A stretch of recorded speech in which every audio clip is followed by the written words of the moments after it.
Good afternoon, everyone. We're here today pursuant to Standing Order 81-5 to deal with Supplementary Estimates B for 2011-2012, and specifically with votes 1B, 5B, 10B, 15B, 20B, 25B, and 30B under Natural Resources, referred to committee on November 3rd, 2011.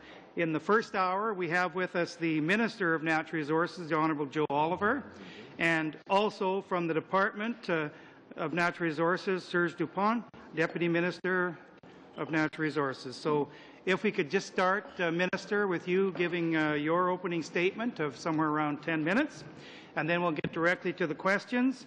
And in the second hour, we'll have Department of Natural Resources officials, whom I'll introduce at the time. So if you could go ahead, please, sir.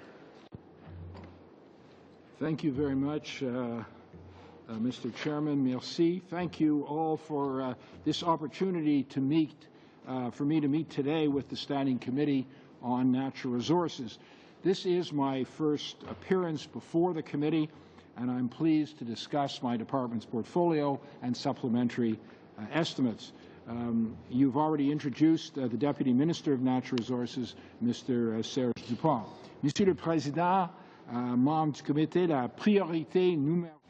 Mr. Chairman, members of the committee, our government's top priority continues to be the supporting jobs and growth and sustaining Canada's economy. Canada is not immune to the uncertainties of the global economy, but Canada is continuing to outperform our G7 colleagues. We're the only country in the G7 to have gained back all of the jobs and all of the economic output lost during the recession. In fact, we've gained it all back and then some, over 600,000 jobs. A large part of Canada's success is the result of our strong natural resource sector. In 2010, the energy, mining and forest sectors accounted for 11.3% of Canada's real GDP, or $140 billion. These sectors provide significant employment in communities right across the country. In 2009, the energy, minerals and metals and forestry sectors were responsible for directly employing close to 760,000 Canadians. Canada is a leading exporter of natural resource commodities and resource-based technology and knowledge. On the world stage, we are seen as a global mining giant and an energy superpower. C'est pourquoi le gouvernement du Canada fait des... That is why the Government of Canada is making targeted investments to support innovation in the resource sectors and the jobs and economic growth that these sectors provide. Processing are directly responsible for the jobs of well over 308,000 Canadians. Thousands more work in related industries. In 2010, mineral production contributed more than $35 billion to our GDP. Canadian mineral exports accounted for $84 billion, and 21% of total exports came from minerals. Many Canadians would be surprised at just how big a presence Canada's mining sector has in the world, with over 50% of equity raised in Canadian stock exchanges.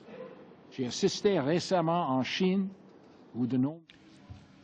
I was recently in China attending a mining forum where numerous Canadian companies operate. I was impressed by their level of awareness of Canadian expertise in the mining sector. While there are issues surrounding subnational governments, there is great potential in China for Canadian companies. This committee on this important file. I know that your current study of resource development in Canada's north will be beneficial, and I look forward to your final report. NRCan is pleased to cooperate with the committee's study in any way we can. En ce qui concerne le Nord, notre gouvernement fait des... With regards to the North, our government is making progress on many of the issues that this committee has identified, such as the economic impact of mining in the North, which is a shared responsibility, Aboriginal involvement, and the environmental assessment process, together with the regulatory system. Of vital importance to Canada's economy. Much of Canada's resource wealth, gold, silver, copper, zinc, diamonds, and oil and gas, and even rare earth elements, can be found and our vast northern lands. I witnessed the potential of the North firsthand this summer when I joined the Prime Minister on his annual tour and visited Meadowbank Gold Mine. The mine is providing great opportunity for the surrounding communities. Indeed, the mayor of Baker Lake told me the unemployment rate, which is over 40%, is now 2% in their community, and he assured me that he wouldn't hire either of those two people either. Just like mining, the forest sector represents the lifeblood of hundreds of Canadian communities. So our government is making unprecedented investments to help transform Canada's forest sector towards higher value activities and global markets. During my trip to China and Japan, I saw firsthand the dramatic progress we are making in growing and diversifying markets for Canadian forest products through initiatives like Canada Wood Export Program.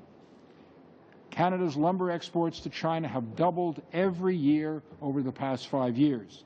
This year alone, exports in the first 9 months of the year are up nearly 120% from levels just a year ago.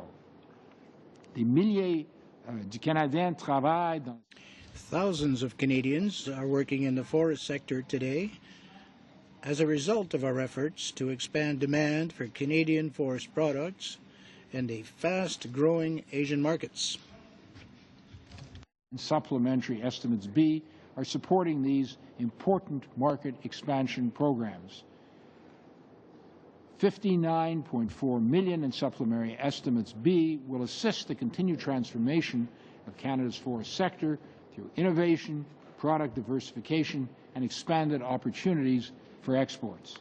Finally, Canada's energy sector is a cornerstone of our national economy, and in an energy-hungry world, this sector is poised for great growth. C'est une industrie dynamique qui est à la base de ressources.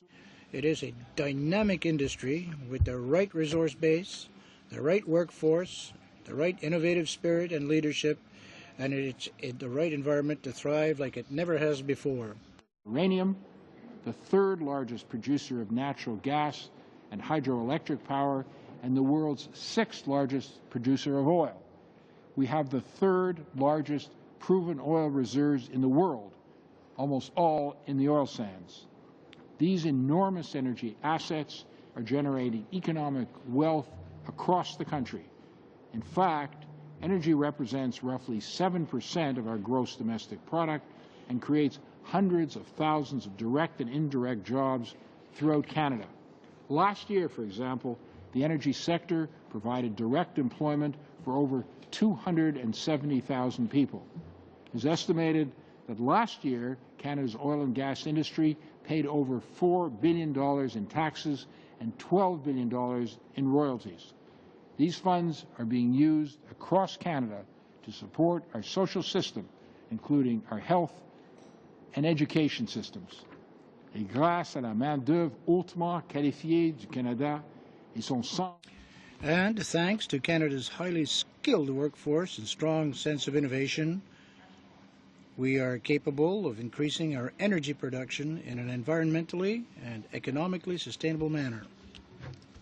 Portfolio of renewable energy, including hydropower, bioenergy, and wind.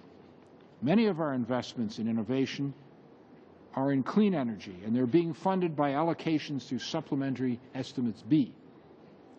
Additional NRCan funding included in the $469.7 million in Subs B will support clean energy programs to strengthen Canada's economy and improve its environmental performance.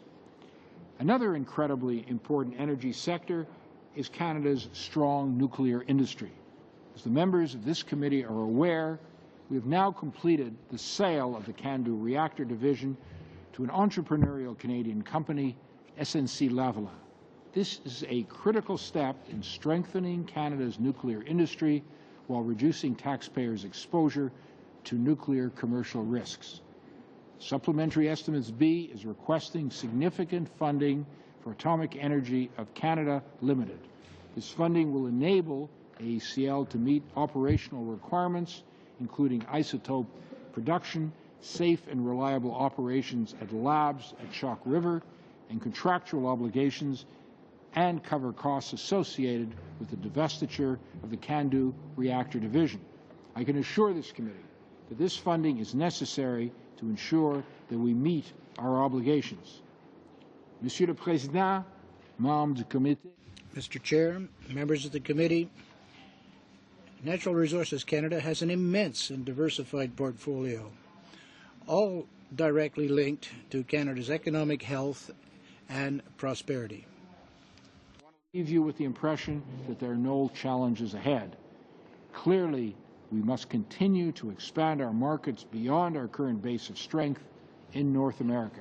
And in order to realize the full potential of our abundant resource endowment, we need a timely, effective regulatory regime to develop the projects and infrastructure to diversify our markets into the Asia-Pacific region. This is urgent. Quelle que soit la taille de nos... No matter how large our assets or our advancements in technology, they are of little benefit if our regulatory environment acts as a deterrent to their development. We're working on that. The environmental performance of our energy sector, which our government has supported with over $10 billion in investments. As I've recently promoted in my travels abroad, Canada is a reliable and environmentally friendly source of energy and natural resources. Everywhere I go, my message is the same. Canada is a market-based, responsible, and reliable supplier, and we are open for business and investment. Thank you again for this opportunity to speak to this committee, and I would be pleased to answer your questions. Thank you very much, Minister, for your opening comments, and welcome to our committee for your first appearance, and I look forward to many more in the future.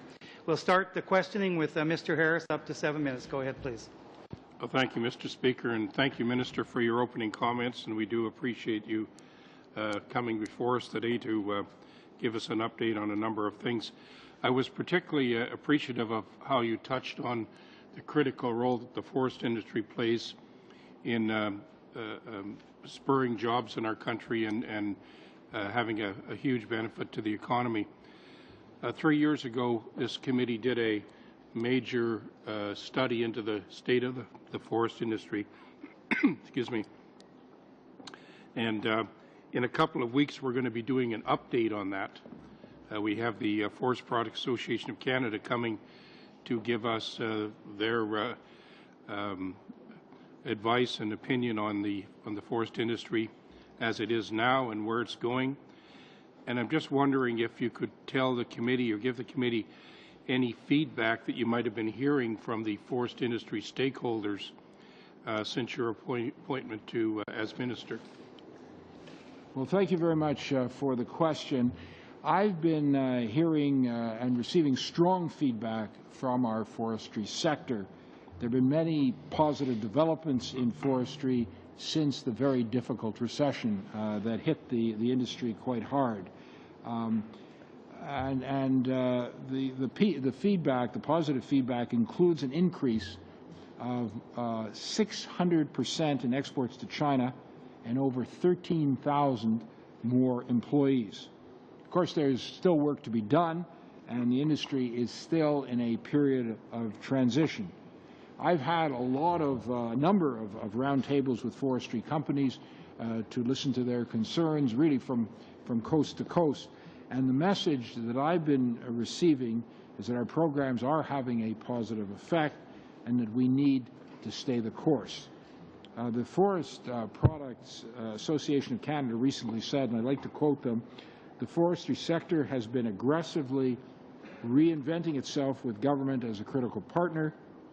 We are now at the point where industry efforts to transform are making an impact. However, we still need an ongoing partnership so that the industry can build on the existing momentum and help create jobs and rural communities." Close quote. Our government has been and will continue to be an ongoing partner with the forestry industry. I should just say that in a suite of market programs, including Canada Wood, North America wood first, the value of wood. We are supporting the expansion of market opportunities for Canadian wood producers. As I mentioned in my remarks, I just recently was in China and Japan, and I witnessed these programs in action. I could say I was at the Tianjin Economic Development Area, or what they call it, TEDA, for a celebration on the first 4-story wood frame building. There was much fanfare, dragons, banners, and so on, and they were very pleased. And of course, it really showcased our wood and our cross-laminated technology. So here we have the first 4-story wood building in China, and that is really, you know, it really creates great hope for the industry. In Japan, I visited Sendai, which is one of the areas hit by the tsunami. And I have to say, in that regard, the courage, the dignity, and the resourcefulness of the Japanese people is truly awesome. I was there when the first foreign ship arrived, or it just had arrived, carrying Canadian lumber. And the Government of Canada had invested some $2 million, the Government of British Columbia as well, and the forest industry. And so Canadian wood is going into the construction of community housing because there are literally thousands, many thousands of Japanese who are in temporary housing. And so they now can see the beauty and the durability of Canadian wood. And you know, I heard a dismissive remark from another party that you know, we don't want to promote wood rots. Well, let me tell you, in Beijing, you know, I think it was 1,400 years ago, the Forbidden City was built, and it remains a source of tremendous pride to the Chinese to this day. So talk about durability. Right. We've gone a long way in diversifying our wood exports, and we've seen a 26-fold increase in exports to China over the last decade. So maybe I'm answering your question too long, but I can't go on. It's a subject that interests me, and well, and actually, it's very encouraging. I have a question on that line. You know, in June of 2008, our report entitled "Canada's Forest Industry: Recognizing the Challenges and Opportunities," there was one of the many recommendations that talked about market diversification and how important that was to our industry.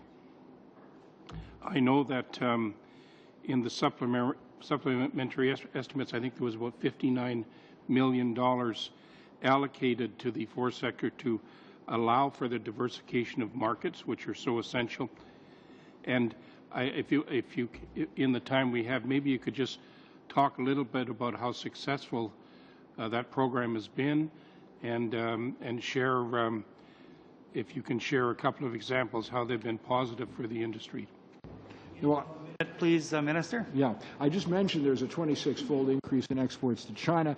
The challenges in China are a lack of wood construction culture and the need for building codes. And Canada Wood engages on both fronts through demonstration projects and working with local governments on building, on wood building codes. I visited a large townhouse development in Shanghai that was made possible through a new building code. I referred to the 4-story wooden structure, the first one built in China. And you know, it's been a very good news story for our forest products industry, and a large part of the success actually comes from these very programs. Thank you, Mr. Harris. We go now to the New Democratic Party and to Mr. Gravel and Mr. Stewart, if there's time left. Go ahead, please, Mr. Gravel. Thank you, Mr. Chair, and thank you, Mr. Minister, for being here today. And thank you for keeping your answers short, because our questions are going to be short. Thank you very much. Mr. Minister, your colleague today confirmed that Canada will be withdrawing from the Kyoto Protocol this year, backing out of an international framework to deal with disastrous global warming. This month, the International Energy Association confirmed that tracking climate change is more critical than ever. Do you agree with the Environmental Minister, and how are you going to justify this to Canadians?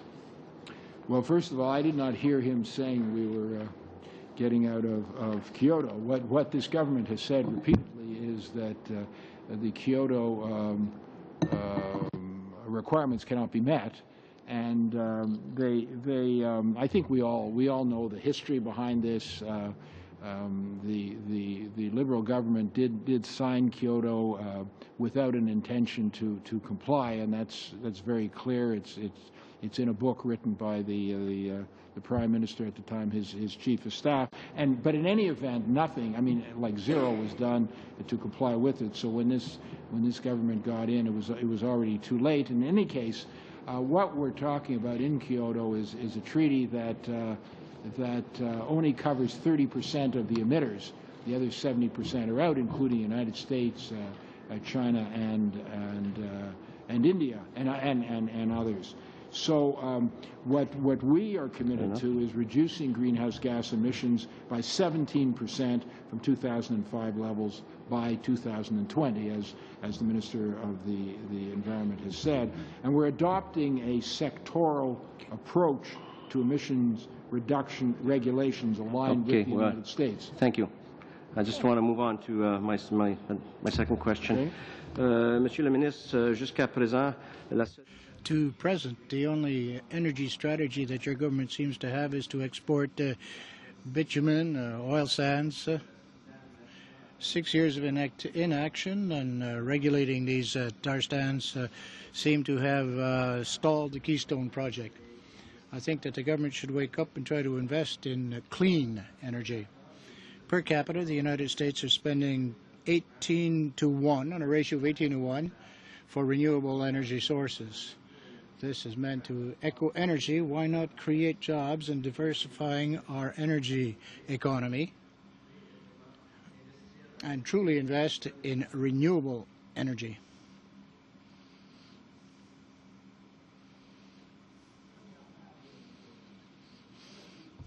First of all, clean energy is, in fact, a significant and important objective for this government. In fact, we have invested over $10 billion towards an improvement or the efficiency of conventional energy and on research in alternate renewable energy. The financing of renewable energy sources is, of course, to be used to improve the efficiency of our energy consumption, and Canada has shown great leadership in promoting these technologies. The eco-energy programs are, in fact, tangible outcomes that Canadians can see and that industries can use to realize these efforts. Canadians will be able to reduce their energy bills. Thanks again for coming today. You say repeatedly that you support what I consider, we consider an outdated strategy to build 3 giant pipelines to export millions of barrels of unrefined bitumen. This is TMX, Northern Gateway, and Keystone. But in July, you've also mentioned that you've promised to develop a new national energy program. And then we know you've been talking to the Chinese governments, the U.S. governments, and oil companies, but we're wondering when you're going to start talking to Canadians about this new program. Can you tell us exactly who you're consulting with and about this program and what date you'll be releasing program details? Well, I have, of course, been talking to Canadians from coast to coast to coast since I was appointed on May the 18th to this position. I've been to St. John's, and I've been to Vancouver and Calgary and Montreal and Chatham and Toronto and Ottawa. Is this specifically about this new program? And I've been talking about energy. The first start, really, of that conversation occurred in Kananaskis, Alberta, where I co-chaired a federal, provincial, territorial energy and mining session, and we agreed to a cooperative and collaborative approach to energy, detailing certain specific issues that we want to proceed on, one of which I personally put into the agenda and was agreed to by everyone, was to improve the regulation to make it more efficient, effective, less duplicative. And this is on a national basis. This is toward building a new national energy program for Canada? Well, this is, we're not, nomenclature isn't the important issue here, because our government respects the territorial, the constitutional jurisdiction of the provinces. And so So we're not going to have a new one. I'm just trying to clarify whether all these discussions are moving towards a new national energy program or whether we're not moving toward one. We are not. Look, we are not going to have another NEP. Period. Okay. Do you have any plans for a strategy? I couldn't imagine. Do you have any plans for a strategy, a national strategy? Pardon me? Do you have any plans for a national strategy? We, as I say, we believe in a national collaborative approach, a pan-Canadian collaborative approach. And when then can we see the details for this new strategy? Well, we're working on a number of different areas regarding efficiency, regarding clean energy, regarding regulation, regarding smart grid. Can we have some dates, though? I mean, this committee will probably be involved. We're just wondering if we could have some dates regarding when we might see some of this work. Well, we're going to be meeting again, I think it's in September in Charlottetown. In the meantime, the officials from my department are working with their counterparts in the provinces and territories. Thank you, Mr. Stewart. I would like to just ask questioners to give the minister a reasonable time to answer the question. You know, there are times, of course, when witnesses tend to drag out an answer. Under that situation, it's fine, but that wasn't happening here. So I'd encourage all members to make sure you give the minister reasonable time for a response. Mr. Trudeau for the Liberal Party. Thank you, Chair. Turning now to the sale of the commercial division of AECL to SNC-Lavalin. Reports have that sale having come in at $15 million for the federal government, with significant outlays of $285 million in costs associated with the sale and further $75 million on workforce transition. Those are the costs associated with selling off this commercial division for this year. What do we know are going to be the costs, continuing costs, or predict are going to be the continuing costs to Canadian taxpayers in years to come associated with this sale of the commercial division? Well, thank you for the question. As you know, ACL has been heavily supported by Canadian taxpayers for decades, and that's why our government moved forward to sell the CANDU reactor division to SNC-Lavalin to protect taxpayers' interests while ensuring the continued strength of Canada's nuclear sector. We were fortunate that SNC-Lavalin was the last bidder standing. We had an open bid process, as you know, and every one of the other bidders dropped. Fortunately, SNC-Lavalin, a Canadian company, has an international presence and a lot of expertise in this area, and so we felt very comfortable to sell it to them. It's in good hands. The funding, we wanted to stop the additional liability acquired relating to new builds, but we, of course, retain the liability that we have had, and that could not be passed on and wouldn't, to the new buyer. So the funding allocated to AECL will enable it to meet operational requirements and contractual obligations and cover costs associated with the divestiture of the CANDU reactor division. I can't give you a specific number, however, about the process going forward. We have ongoing responsibility in respect to reactors which were built before. Thank you. I mean, and that's one of the overall concerns. I mean, you talk about the sale as being a way of limiting liabilities on the taxpayer, because yes, the taxpayer has been on the hook for many hundreds of millions associated with the nuclear industry in Canada. However, when we look at the fact that the Darlington in Ontario reactor purchase, without government backstopping CANDU reactors, they're probably not going to go for a CANDU reactor. The refurbishment of the Point Lepreau reactors also has us significantly on the hook in terms of over budget. My concern is that we've managed to sell off the commercial division in such a way that we will remain on the hook for a while, and I'm not certain we've had any guarantees by SNC-Lavalin that they are intending to continue to develop and research new iterations of Canadian reactors. I think there's a real concern that that they're just going to sort of putter along as long as the government continues to send them money to do what they have to do, but get out of the new reactor business, which is something that requires billions of dollars of investment, perhaps more suited to government for private companies. So I guess my question is it the intention of this government that we simply be getting out of the nuclear industry altogether? Is that where we're going on this? And what sort of guarantees do we get from SNC that they will still be investing in research and upgrades and new technology around a significant source of energy? Look, in respect to I guess the second to last point, this government supports a strong, dynamic, competitive nuclear industry. And actually, that's one of the reasons we wanted to pass on the CANDU reactor to a strong private sector company.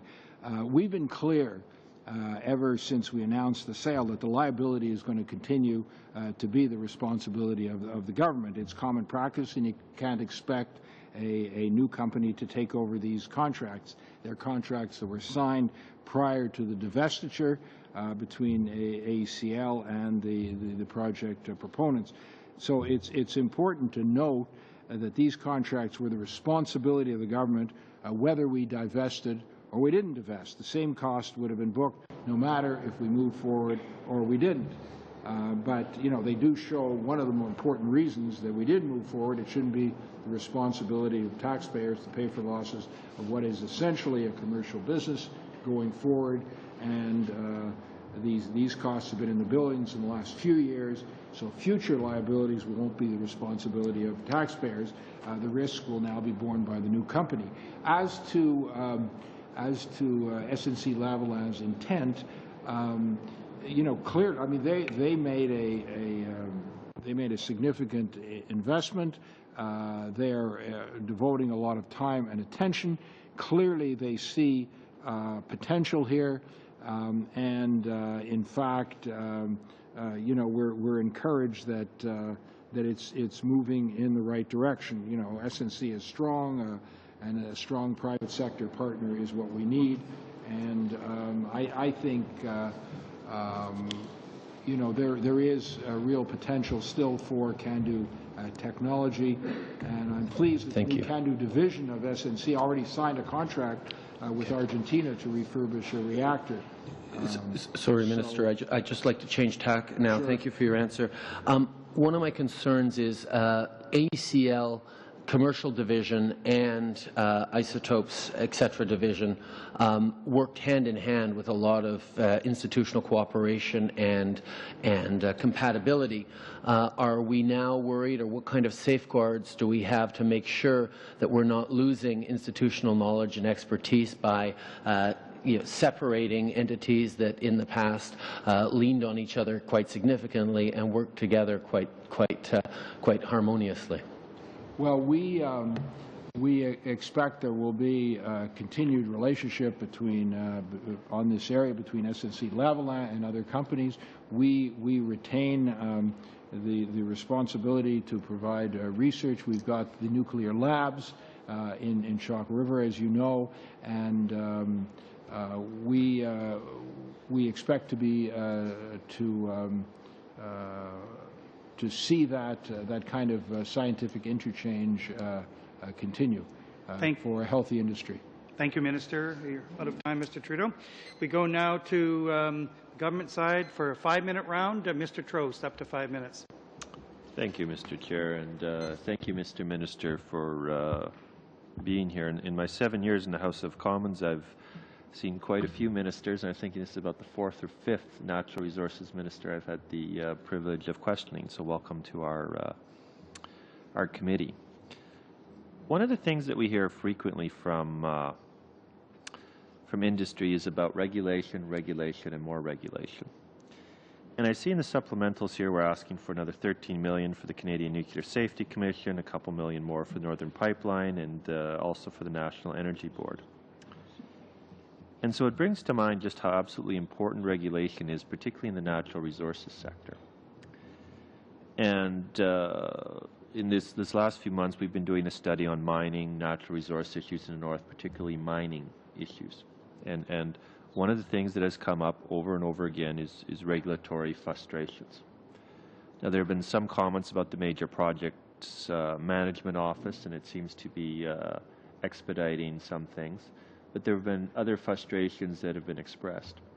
So looking at this new money and other money that have gone into regulatory issues and assisting the regulations to work better, what specifically is your department and your ministry doing to assist our companies to work through the regulatory process in a more efficient and streamlined process? Well, thank you. This is a really important issue. Canada is emerging as an energy superpower and is already one in the mining area, and regulatory reform is actually the key to ensuring the future development of our resources.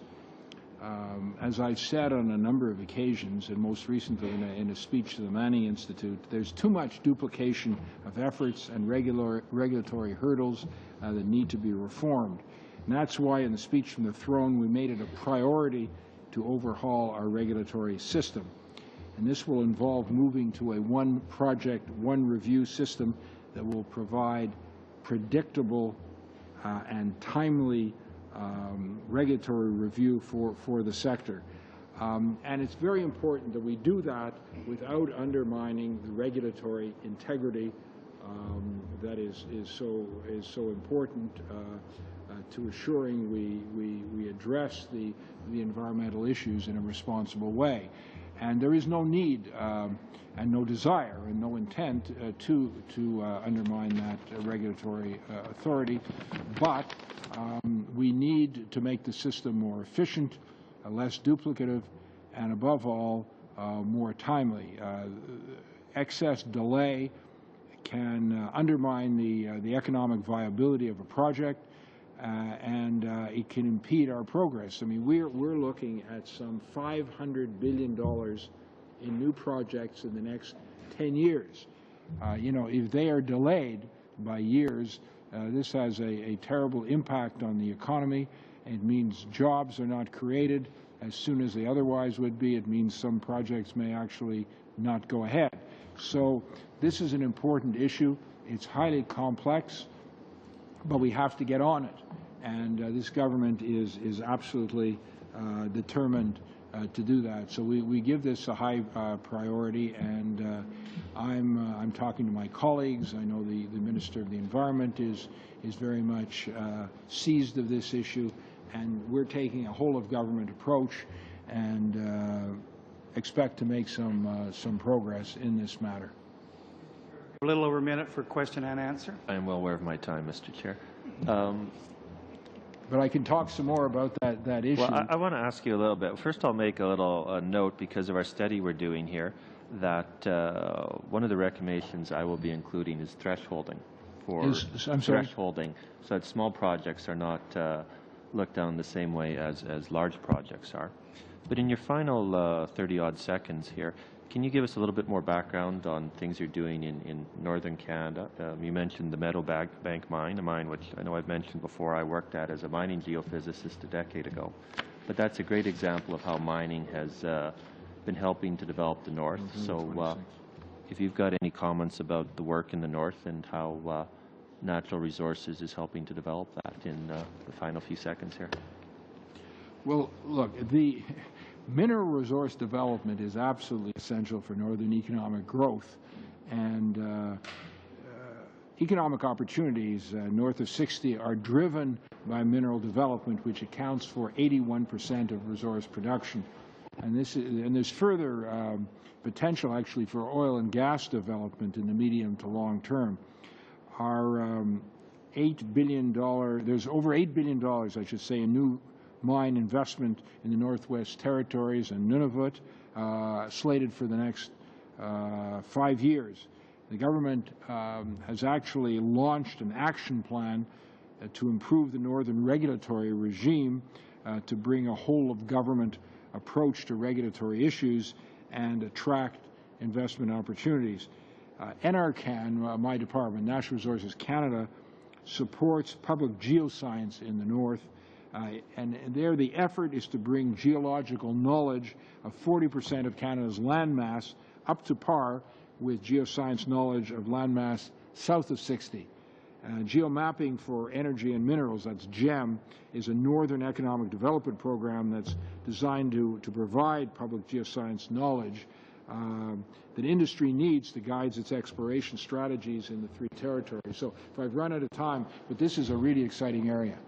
Thank you very much, Minister, and thank you, Mr. Trost. Mr. Allen, up to 5 minutes. Go ahead. Thank you very much, Mr. Chair. Minister, welcome to committee. Just on the, I want to pick up on the AECL sale.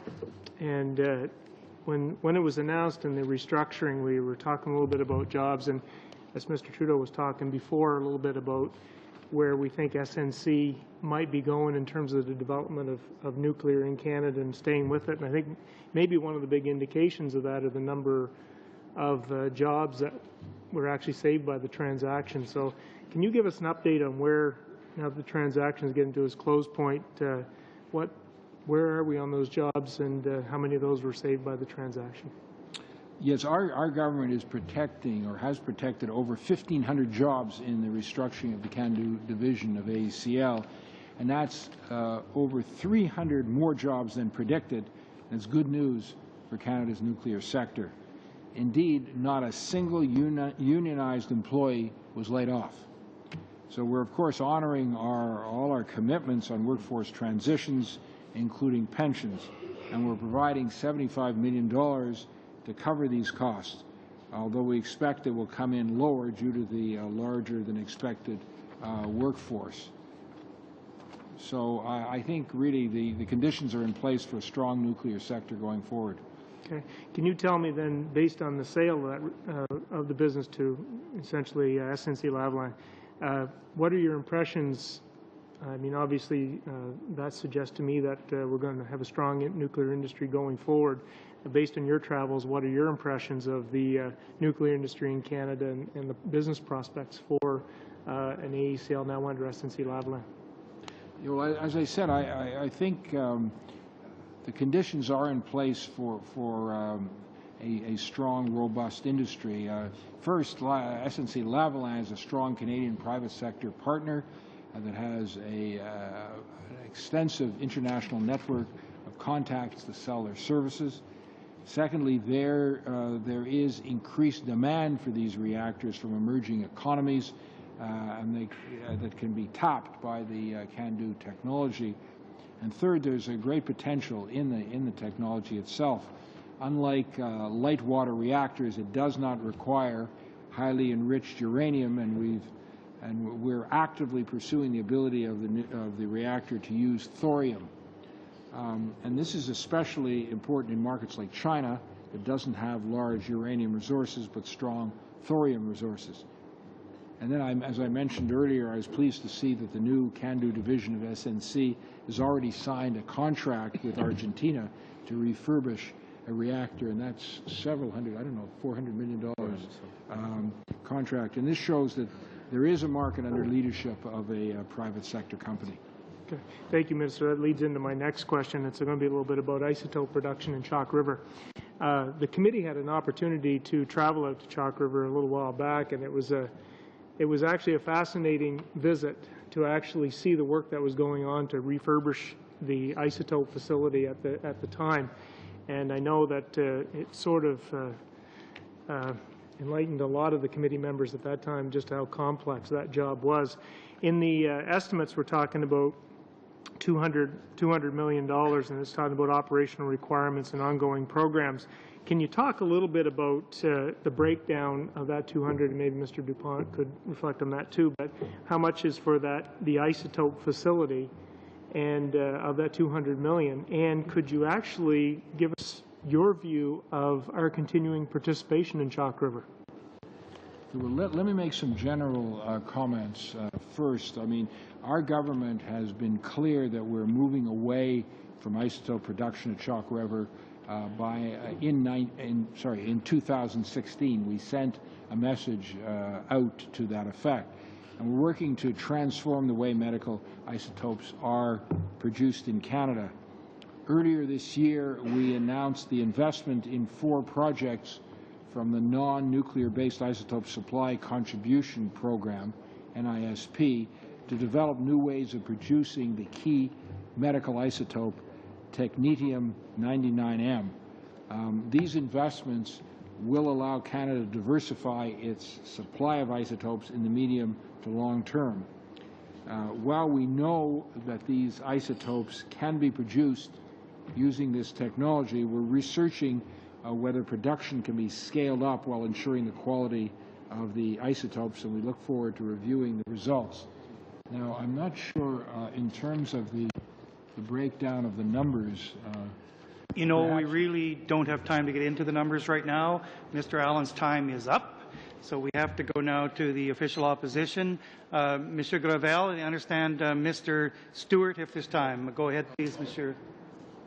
Oh, Lapointe, pardon me. Mr. Gravel and Monsieur Lapointe, if there's time. Mr. Gravel. Thank you, Mr. Chair. Mr. Minister, are you familiar with this study here from Cornell University? Pipe dreams, jobs gained, jobs lost by the construction of the Keystone XL pipeline?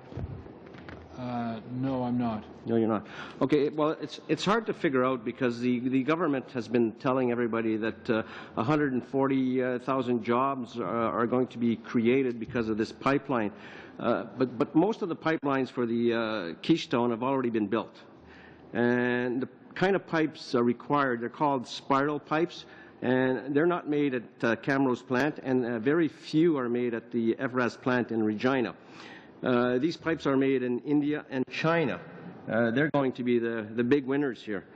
So can you table for this committee exactly what these 140,000 jobs will be, and how many manufacturing jobs will be in Alberta and Saskatchewan? Well, the bulk of the jobs relate to the development of the oil sands. I mean, we know that this pipeline is mainly going through the United States. So, you know, there will be jobs created in the United States, and we've said, and the estimate is 20,000 construction jobs in the U.S.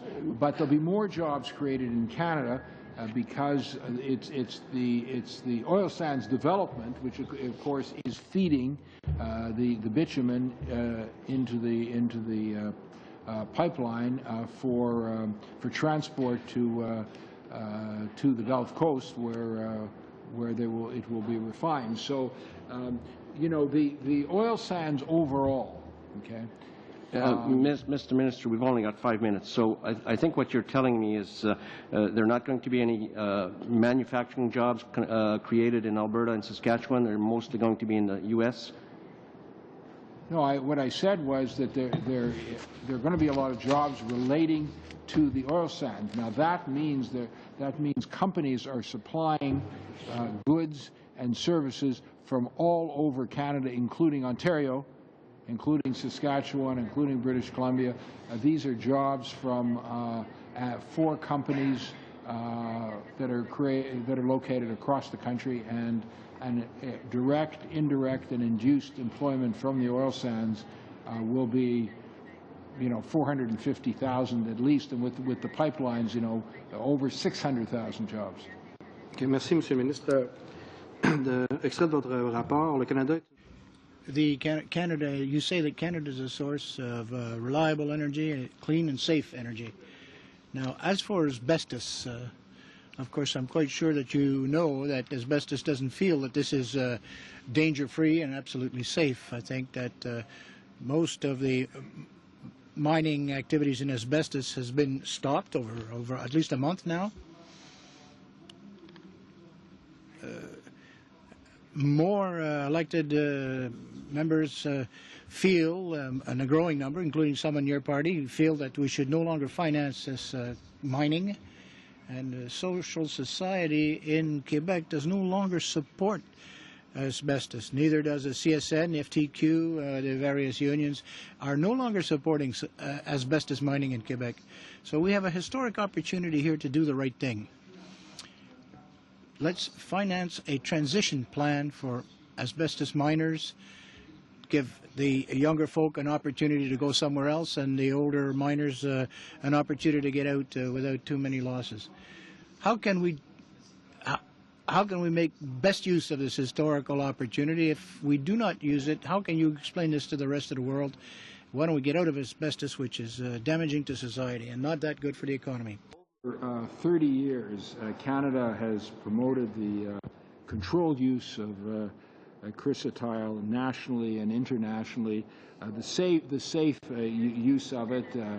On l'a entendu 25 fois. Des fonds fédéraux sont versés à l'Institut. Federal funds are granted through a standard contribution agreement signed by the minister, and the agreement between our government and the group, which is supposed to come to an end in March 2011 after a 3-year period, was extended, as you know. But in fact, no one is working today. No one is working in the mine today. To the question, you only have about 5 seconds left, but I'd like the minister to C'est parce que ma question ne complete portait his pas sur answer. l'Institut Trisotil, ne portait pas là-dessus. But he's going around the question. Now, my question wasn't on that point. Use its funds to provide information on how best to manage risks associated with the production and handling of asbestos fiber, including technical regulations and best practices. But Mr. Chairman, To Mr. Calkins, up to 5 minutes, please. Go ahead. Thank you, Chair. Thank you, Minister, for being here today. I appreciate you appearing before the committee and giving us a briefing on the excellent work the government is doing in the natural resources file. My questions to you are from the context of an Albertan. As an Alberta MP, of course, I'm very concerned with some of the developments that have happened lately when it comes to the export of energy from Alberta, particularly the decisions made with the Keystone Pipeline. And you touched on your opening in your opening comments about the need to diversify Canada's energy export marketplace. What comes to mind immediately is the Gateway Pipeline to take a product from Alberta and from Western Canada, from any point in Canada for that matter, to the West Coast. So could you provide this committee any updates or any of the work that's being done or any of the needs that your department has insofar as going forward with these important strategic economic initiatives going forward? Well, thank you. Diversifying our markets is a key strategic objective of this government. Currently, 97% of our energy exports go to the United States. And while the U.S. has been, of course, a strong customer, their energy growth is stagnant. It is absolutely essential. It is a key strategic objective of this government that we diversify our customer base. Emerging economies such as China have a very fast-growing appetite for our energy exports. China is now the largest consumer of energy in the world. We have the third largest oil reserves in the world that need to go to market. There's a tremendous complementarity. We want to diversify our customer base. They want to diversify their sources of energy. To get to market, infrastructure will need to be built. And for all proposed pipelines, this will, of course, go through the regulatory process to ensure they're environmentally sustainable and safe. And it's important to note that pipelines remain the safest form of transportation of our energy products.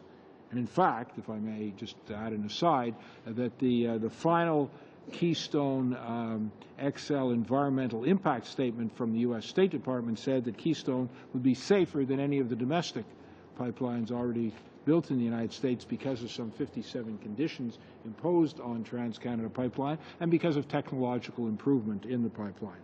So we need to move quickly. We can't afford to move slowly.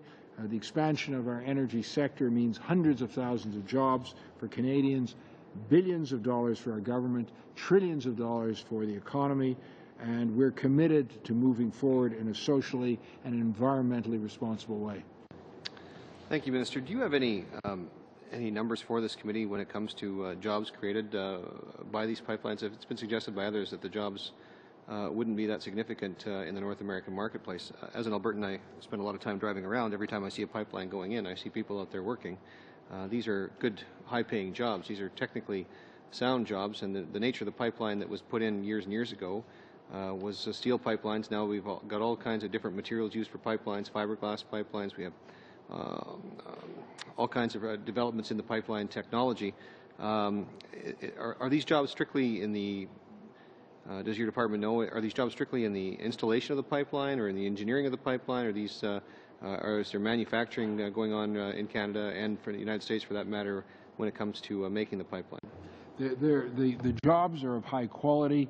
The construction relates to the pipeline and to the development of the resource in the oil sands. We're talking here in Keystone of some 160,000 jobs for the oil sands overall, with the pipeline over 600,000 jobs, trillions of dollars in economic activity. What people should understand is the oil sands are at the end of the day a technology project, and technology is improving. Greenhouse gas emissions have been reduced by some 30% over the last 15 years. Extraction methods are improving in efficiency. I mean, several decades ago, it was just sitting there and it had no particular economic relevance. Now it's the third largest reserve in the world, and with technological improvement, that number, that 170 billion barrels of proven reserves, it can go up to well over 300 barrels, making that the largest reserve in the entire world. This is of immense benefit to Canada. We're extremely fortunate. We've got to go about it in an intelligent and responsible way. The last question Mr. Calkins, unfortunately your time is up. Our time with the Minister is up. We will, first of all, thank the Minister very much for being here today at his first appearance before the committee. We look forward, as I said before, to other appearances in the future. The officials will remain. We will suspend the committee for a couple of minutes as we change witnesses to the other departmental officials. Meeting suspended. Thank you very much.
we resume the meeting with departmental officials from the Department of Natural Resources.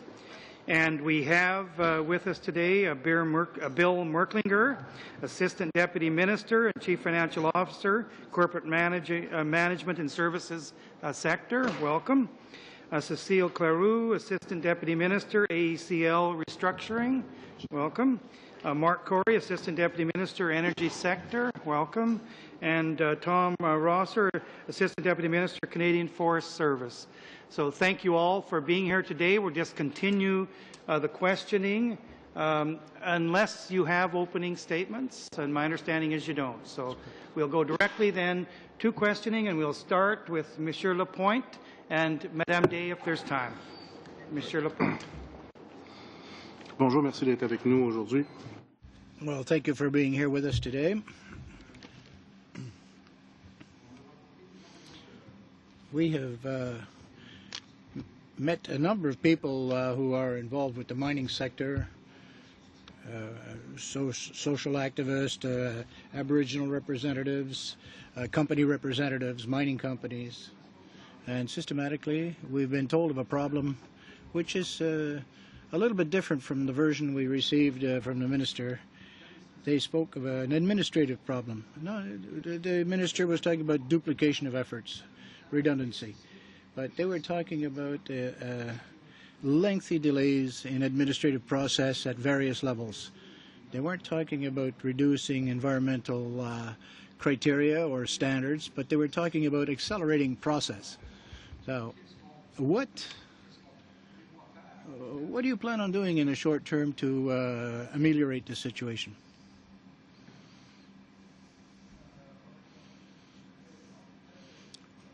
Mr. Chairman, may I add a comment to what the Minister has previously said? As he did mention earlier in the meeting, Energy and Mines meetings, it was in Kananaskis in July last. The Minister was in agreement for a pan-Canadian approach to protect the interests of both sectors, of mining and energy. And one of the priorities of the minister was to render reviews, environmental reviews and assessments more efficient. That they do not want to reduce the environmental standards. They do not want to in any way reduce the outcome.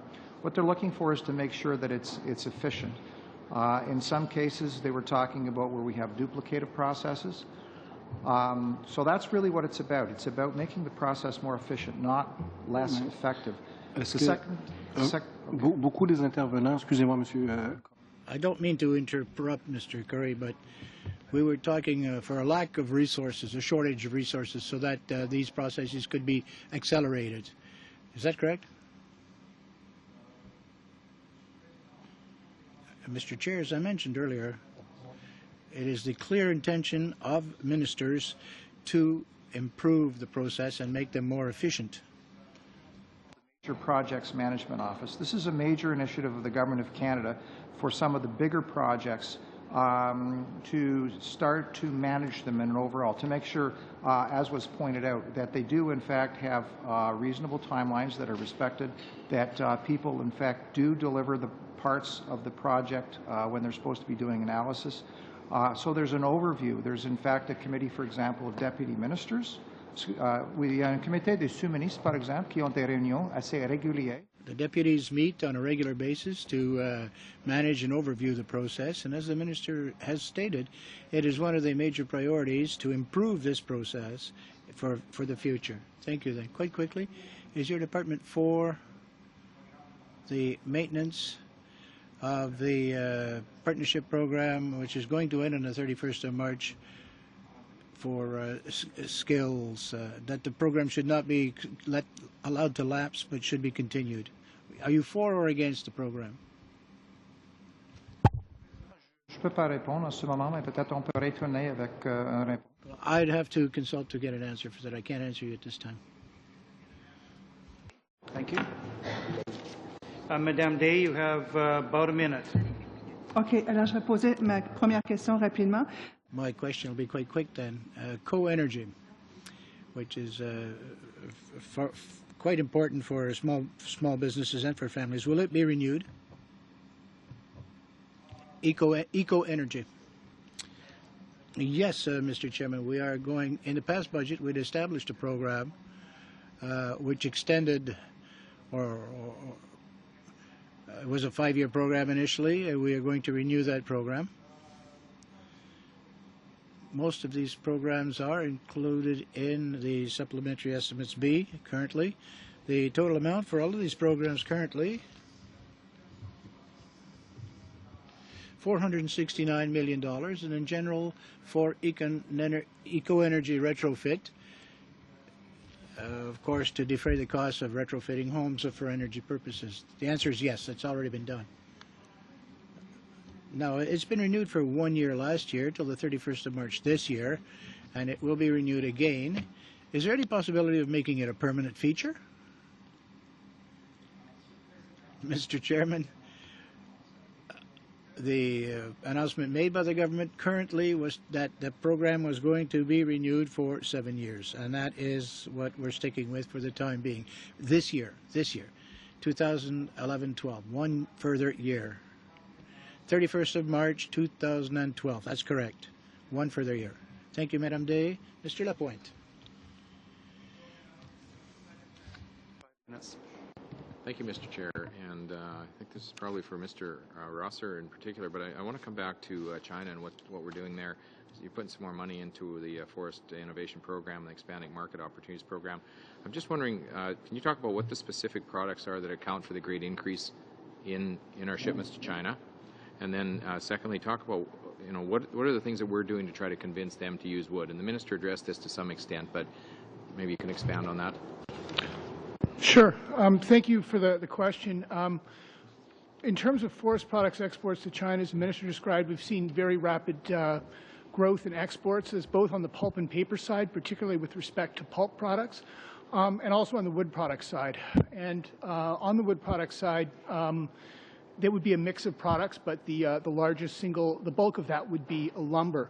And what's particularly exciting about the growth we see on the wood product side, and the minister alluded to this, that although China has a long history of building with wood, it has been latent in recent years, and through the Canada Wood Export Program, we have been actively promoting wood construction, that is the use of wood products in traditional Chinese building techniques, with significant success. So we are seeing it's a demand that effectively we, in partnership with provinces and industries, have helped to create by encouraging the Chinese to use more wood in their building practices. And we've seen significant progress in that regard. So in terms of our goal then, is it to get them to use wood as we traditionally do it with the kind of construction that we're doing, or are you talking about some of their kind of traditional beam construction with using their methods? What's our longer term goal here? Is it just to get them using wood for whatever way they want to use it, or are we trying to show them that it's the way it's used in North America is a very logical way for them to look at improving their construction? It's a bit of both. Of course, in North America, wood gets used in a variety of different types of construction, but primarily in residential construction. In China, of course, you tend to have much higher population densities, much more multifamily housing. So in many cases, we've had to adapt our products and our building technologies to their circumstances. So, for example, we've had projects to build roofs on 5- and 6-story apartment buildings, out of wood as opposed to concrete or other materials. So, roof trusses. We've worked with affordable housing authorities in China to try and get them to use wood rather in interior walls. So, in some cases, it's a transfer of traditional North American building practices to the Chinese context. In other cases, we're adapting our products to their circumstances and realities. What's NRCan's role in building code development in Canada, and then what role have you been playing in these other countries, China and Japan? Minister alluded to that as well. In an overseas context, we do fund programs in partnership with industry and provinces to do work on codes and standards to actively promote wood construction. In addition to that, in China and other target markets. We maintain a government-to-government relationship, working with them on codes and standards. Of course, the use of wood in any construction or construction in general is governed by building codes worldwide. And so government plays an important role in determining how and where wood can be used. So in many cases with governments in Japan and China and elsewhere, we, often in conjunction with other federal agencies, will have a government-to-government dialogue around building codes and standards. In a domestic context, the National Research Council is responsible for the Model National Building Code. But again, we work with them on making sure that wood is appropriately recognized in the Model National Building Code. How are we partnering with industry then? We've got two different programs there, the Forest Product Innovation Program. I've been at one of the labs and you can see the work that's being done there, which is remarkable. But I'm also wondering, in terms of the Market Opportunities Program, what's the role of industry, what's the role of government as it's been laid out in those programs? We co-fund what are called the Canada Wood Group. So there's federal contributions, provincial contributions, and industry contributions that go to a not-for-profit organization that administers offices in the case of China in Beijing, Chengdu, and Shanghai, as well as offices in Europe, South Korea, and Japan. There's also, beyond the funding model and the organization, there's also robust cooperation on government-to-government dialogue. When Minister Oliver was in China, for example, he with Premier Clark of British Columbia and some senior industry representatives sat down with senior representatives of the Chinese Ministry of Housing and Urban Development to talk about some of these codes and standards issues. So there is a formal partnership through the Canada Wood Group in terms of funding and governance. But more generally, there's a sort of a wider ranging partnership with industry and provincial governments on related initiatives. In my role in agriculture, I had a chance to go to Japan and see some of the work that we've been doing there in terms of branding our Canadian food and how successful that's been. I'm just wondering, do you want to talk a little bit about how we've been branding Canadian wood and some of the certification programs that are involved in that? Certainly we do have initiatives, again, in partnership with industry to brand Canadian forest products as environmentally preferred. One of the selling points of wood construction is that on a life cycle basis, wood construction tends to have a lighter energy and environmental footprint than alternative building materials. Another major selling point of wood construction is that it has very good seismic properties. Wood buildings tend to fare very well in earthquake events. And that is a major attraction of wood construction, of wood frame construction in earthquake-prone regions of the world. Thank you, Mr. Anderson. We go now to the official opposition. Madame Day, up to 5 minutes. Go ahead, please. Oui. 7 minutes ou 5, Monsieur le Président? Did you say 5 or 7, Mr. Chair? 5. Well, I'll deviate from eco-energy to something else then. You spoke earlier, you asked a question of the Minister concerning regulations. A question of great interest to us, but we come back, and businesses often come back, to agreements with First Nations, infrastructure requirements, energy sources that are often outdated, and we try to add an issue of on-site transformation or processing because this is a value added here at home. What policies do your government intend to put forward to attain some of these objectives, which are been put forward by almost every representative of the industry?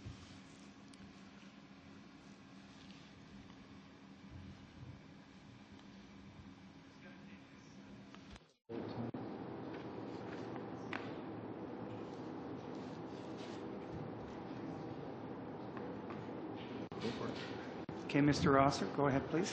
Peut-être que je peux parler un peu des efforts qu'on a pour promouvoir. Well, perhaps you'll allow me to talk a little bit about the efforts we've made in innovation and value added in the forestry area, if that can perhaps be of some merit. Well, I'm looking for mining and the development of the North. Mining and development of the North as a context. Well, let me rephrase the question then.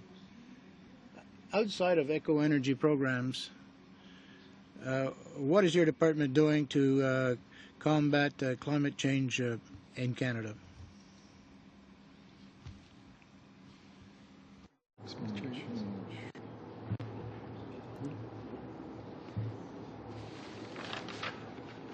Go ahead, Mr. Corey.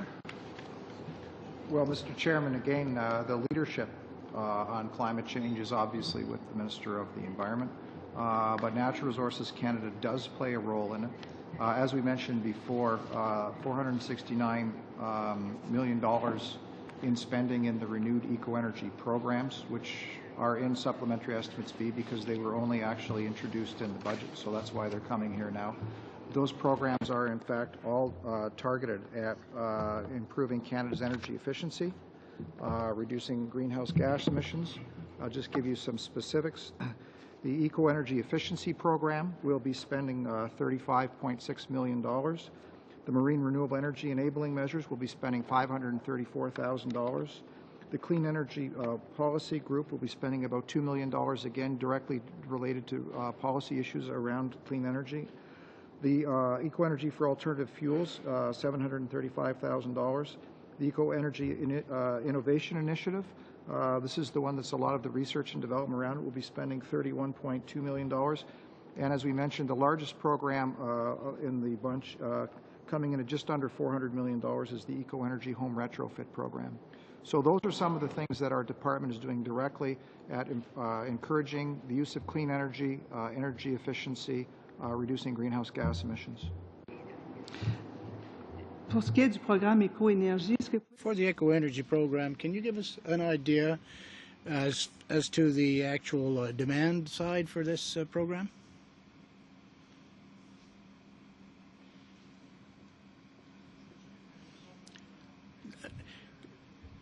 Do you mean is it popular, or is it in demand? Is it oversubscribed? Do you have enough money to satisfy all comers? Well, for the retrofit program, it's very, very popular. The government's commitment is to help up to 250,000 Canadians bring some improvements to their homes. That's this year's objective. And yes, it's very popular. It's quite in demand. There's also a program where we're targeting individuals with other programs, for example, research programs with institutions, with private sector companies, research institutes. The innovation program, for example, targets these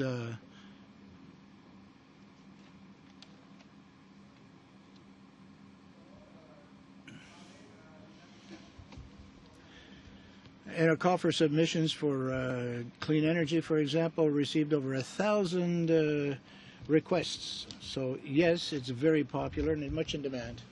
In 2010, there was a bit of an interruption of this program for some reason whatsoever. Perhaps the envelope was empty at the time, but will we see any such repeat in 2011-12?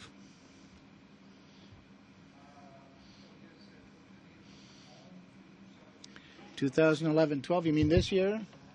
We have the commitment of the government to provide $400 million for the program. That's the official commitment. But as I said, that's only for this year. We are not going any further than this year. Fiscal. Thank you very much, Madam Day. Mr. Calkins, up to 5 minutes. Go ahead, please. Thank you, Mr. Chair. I just want to follow up on the line of questioning. I assume you guys were all in the room when I was talking when the minister was here. Just to put things back in context again, obviously the strategic importance of the ability for oil and oil resources in Alberta to be exported is critical. The minister eloquently addressed the concerns I had when it came to the Gateway Pipeline and addressed some of the concerns that were being addressed with the Keystone Pipeline. We've been building pipelines in Alberta for years and years and years. We have a pretty good track record when it comes to having a safe and environmentally sensitive and friendly way of transporting our energy resources. However, lately in Alberta, I've noticed, and I get a lot of phone calls from constituents asking me specifically about not insofar as policy, but right now diesel fuel in Alberta is about 30 cents a litre more than gasoline is, and it's because of an obvious refining capacity issue. And the question that's often proposed to me when we hear about these rejections or these setbacks when it comes to the refining capacity on the Gulf Coast, why aren't we refining more in Canada? Why aren't we building more of our own upgraders and capacity here in Canada? Why aren't we doing it, instead of piping it south, why aren't we piping it to places where people need the work, such as Ontario and so on? Why aren't we piping it up to the West Coast? We can have long debates about policy, and I know you're not here to discuss the technical merits of policy, but I guess my question is, just for my own edification, when is the last time that we've had any serious investment by the industry? What's keeping the industry from building more capacity for upgrading in Canada and in the United States so that we have more of this product available? Mr. Chair, I could say a couple of things related to that. It's the policy of the Government of Canada that decisions related to upgrading and refining are made in the private sector. There's a number of factors that come into play when the industry makes those decisions, particularly related to the oil sands.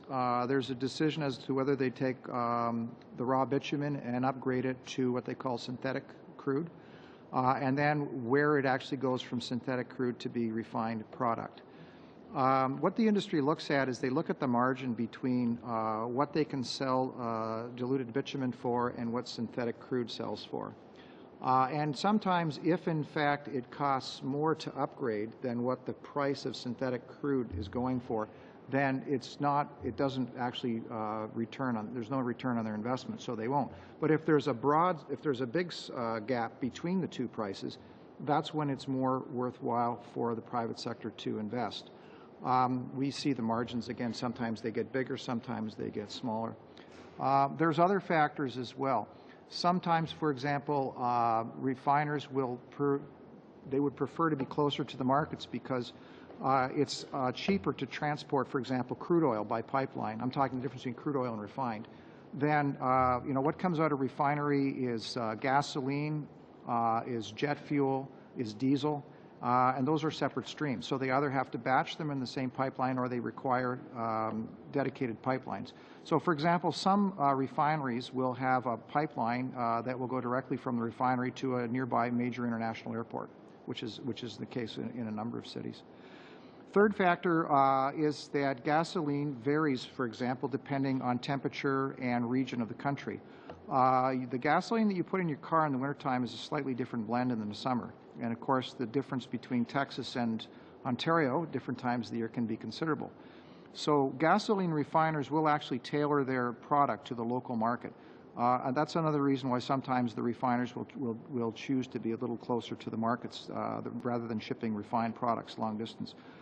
Another factor is that you can ship crude oil easier long distances than gasoline, for example, because the case of impurities getting into gasoline can be a major problem. Sulfur, for example, can get in.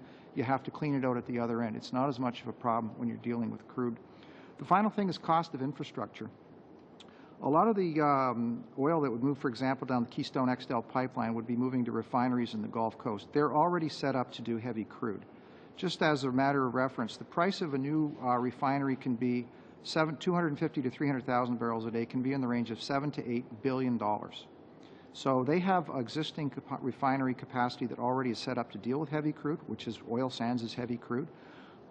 With a significant investment like that, that was one of the commercial decisions to move it to those refineries.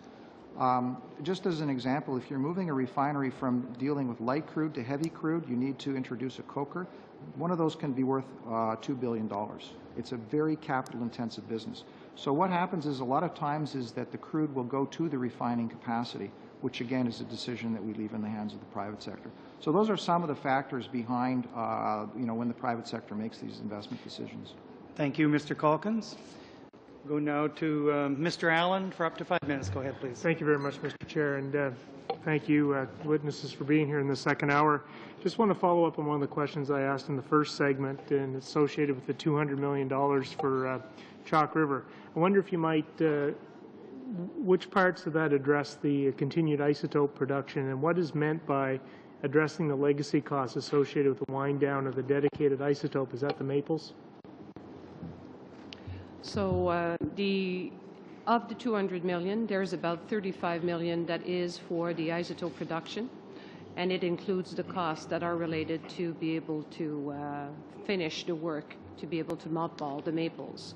So overall, in the 200 million, it's about 35 million. That's 35 million for both of those activities? Both of these activities, yes. Is the total amount, the total cost in for the redevelopment of the Chalk River isotope facility in terms of the reactor work that had to be done? In 2011-12, we have no costs that are related to the NRU. The NRU has been back into service since August 2010. Correct. So it does include the cost of operating the NRU and supplying the isotope production. That is included in the 35 million that I have mentioned. Okay, thank you very much. Talking about, I just want to follow up on one of the comments that was made on forest certification. I think Mr. Anderson asked about that. How do we compare with other countries on the certification of our forests? And I do know at one time when we were doing our study before, I think actually Russia was going to stop exporting logs and that type of thing. And we felt that there's a big advantage for us in our certification efforts for international markets. And what is your impression of how we compare with other countries on certification? In terms of certification of sustainable forest management practices, Canada is unambiguously the global leader in terms of the number of hectares certified. I'm quoting from memory, but my recollection is that Canadian forests account for something like 40% of the global total of number of hectares certified. It's an area where we, like I said, are a global leader, and in the marketing and branding of Canadian forest products. Certainly the sustainability attributes of products are becoming increasingly important in the global marketplace, and being able to demonstrate that our products meet the highest standards of sustainable forest management is a key competitive advantage. Okay. I just want to ask a question on the Pulp and Paper Green Transformation Fund, and I know there's a significant fund that's been set up, like $1 billion fund. Can you tell me a little bit on the disbursements of that? I know there's been a few projects that have been approved, at least for one of the businesses in my riding, and I know in New Brunswick as well. Can you talk about the current status of the disbursements and the funds on the Pulp Paper Green Transformation program? Sure. As you had alluded to, it's a $1 billion program over 3 years, so it will end at the end of this fiscal year. That's to say the 2011-12 fiscal year. We anticipate that all or virtually all of the monies allocated under that program will be utilized to support capital investments at pulp and paper mills across the country that have a demonstrable environmental benefit. I think to date we have seen investments into, I believe it's 34 or 35 communities across the country in, I think 8 or 9 provinces, 9 provinces, I think, across Canada, 8 provinces across Canada. And they have had a real impact in terms of improving the sustainability of Canada's pulp and paper industry. We've seen a reduction in greenhouse gas emissions from the industry of about 10%. As a result of investments made by the program, we've seen a 1.6 million kilowatt hours of green power are being generated by the industry, which is, to put that in context, enough electricity to power a city the size of Quebec City. Significant improvements in energy efficiency. In addition to electricity generation, significant increases in thermal energy generation from bioenergy and other renewable sources. So it's a program that's had a significant impact in terms of lessening the environmental footprint of the industry, and also in terms of improving its sustainability and competitive performance. Okay, how much time do I have left? Just a short question. Can you talk to me a little bit about the funding for the renewal of the Genomics Research and Development Initiative? There's $1.8 million. What is the total value of that program, and how long does this extension carry us for? The genomics research is, in a forest sector context, there's really 2 facets to genomics research. One is with respect to forest pests and finding ways better ways to detect and control forest pests.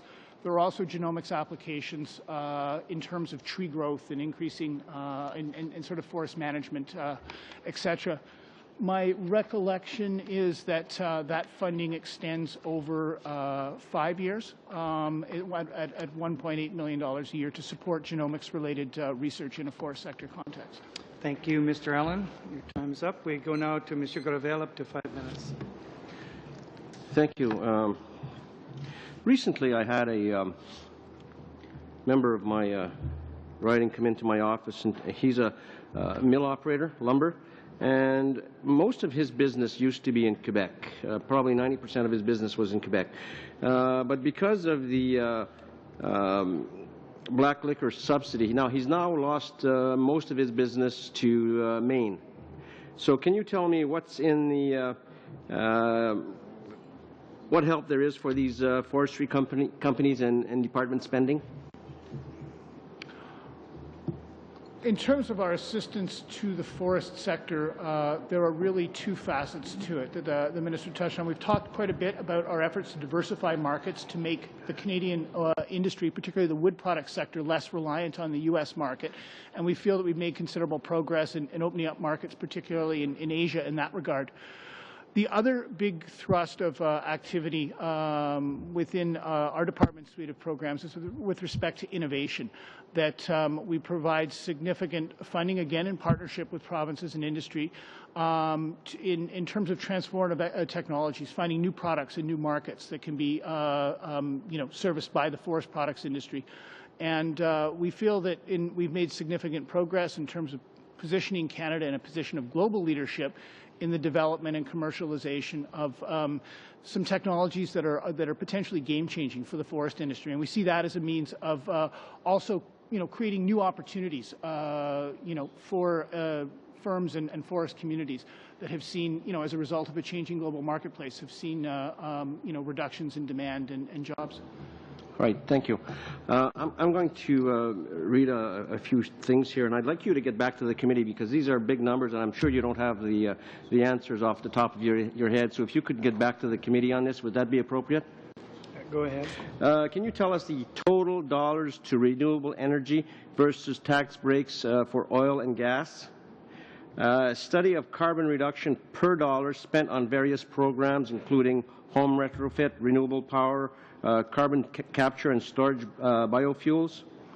Amount of funding for carbon capture and storage to date by project indicating federal, provincial, private contribution and the amount of carbon sequestered so far. And finally, given this government's failure to renew the Eco-Energy for Renewable Power program, while other countries continue to invest in the renewable energy, how will Canada maintain its competitive position in attracting private investment in green power? How does the department plan to prevent investments and jobs flowing across the border? If you can get back to the committee on that, I'd appreciate it. I think Mr. Corey is prepared to answer at least some of those. Go ahead, Mr. Corey. Well, Mr. Chair, of course, we only have 25 minutes left, but that's why I would like you to get back to the committee. You only have 3 minutes or 2 minutes to answer these questions. Because I can actually provide answers to some of those questions, but I believe we should take notice and get back to you with more details. I think that's fair. In terms of the new funding that's being, again, that's in supplementary estimates B, it's $469 million. So I think I went through a lot of the various parts of that. One of the things that is actually available on the internet was we went through and did an evaluation of the programs, the energy efficiency programs that ran for the last 5 years. So, for example, just some of the reductions that we got coming out of that. We anticipate that the total anticipated reductions to date are about 30 megatons annually by 2020. So, for example, for energy efficiency initiatives, we're calculating there'll be about 20 megatons. Renewable energy and clean electricity programs, about 6 megatons. Clean fossil fuels and alternative funding, about 4 megatons. And in Tom's area, in the pulp and paper transformation, about 1.4 megatons. So again, we do that calculation. It's one of the measures that we use to see if these programs are targeted. We looked at how much it cost per megaton for the program to determine whether they were effective or not effective. That was one of the factors that drove the whole new generation of programs that we're funding through Supplementary Estimates B. In terms of carbon capture and storage, again, we are committed to a number of major projects. We can get you the specifics on those. It's over $1 billion. Mark, it's $1 billion? It's about $1 billion federal. Some of the numbers, again, I'm going by memory. I think the total, when you look at federal, provincial, and private sector funding, is about $7 billion total spending on carbon capture and storage. So there's significant investments. So in my 3 minutes, in